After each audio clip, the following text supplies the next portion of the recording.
Nasapul sa video ang isang lalaking nagpanggap na guest para magnakaw sa hotel sa Cebu. Sa Cotabato naman, napatras ang isang magnanakaw dahil may baril pala ang residente ng nilooban niyang bahay.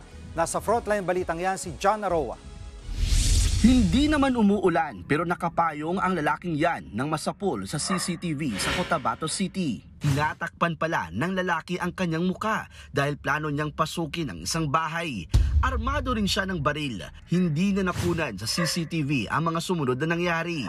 Pero maririnig ang isang residente na sinisita ang lalaking nagtangkang manloob. Oy, sino yan? Bakit nagpasok ka dyan? Maglabas ka dyan, may barilin kita. Nasundan ito ng putok ng baril. Alak ka! Nagpaputok na pala ng baril ang may-ari ng bahay pero hindi natamaan ng suspect. Sa isa pang kuha ng CCTV, makikita ang lalaking tumatakbo sa likod ng bahay. Hindi na nadatnan ng mga responding pulis ang kawatan. Naiwan naman ng suspect ang dala niyang payong. Wala namang natangay sa bahay ng residente. Ayon sa uploader ng video na nakatira sa naturang bahay, may dalawa pa raw kasabwat ang kawatan ng silbing lookout pero nakatakas din sila. Gayunman, di na nagsampa ng kaso ang may-ari ng bahay.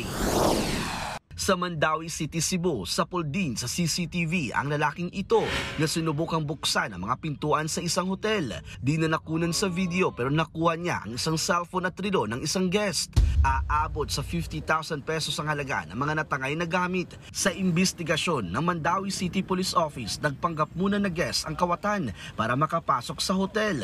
Agad na tumakas ang suspect matapos ang insidente. Sa kulungan ang bagsak ng lalaking ito sa Cebu City matapos magnakaw ng tsokolate sa isang mall.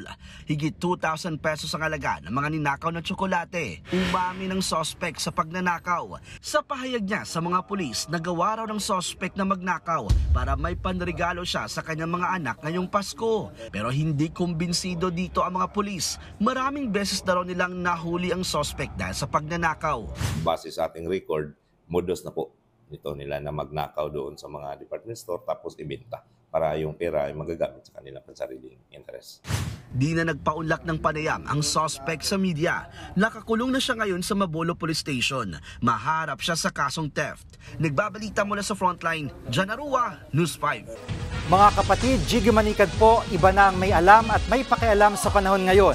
Para sa konkreto, kumpleto at komprehensibong balitaan sa Frontline, mag-follow at mag-subscribe sa social media pages ng News 5.